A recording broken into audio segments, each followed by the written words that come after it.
Alright, little bitty upgrades in the shop, one thing at a time. So first, we'll the primeweld 225X and its ground clamp to this, which is very pretty and very nice.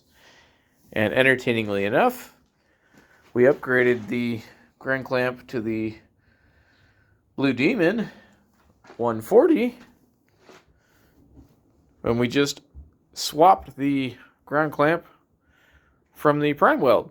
So this is the Blue Demon's original ground clamp, and all we had to do was make the hole on that, if it'll focus, there we go, just a little bit larger.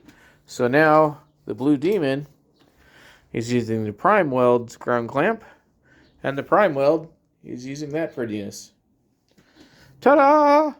Upgrades all the way around. That is what we call a win and saving money.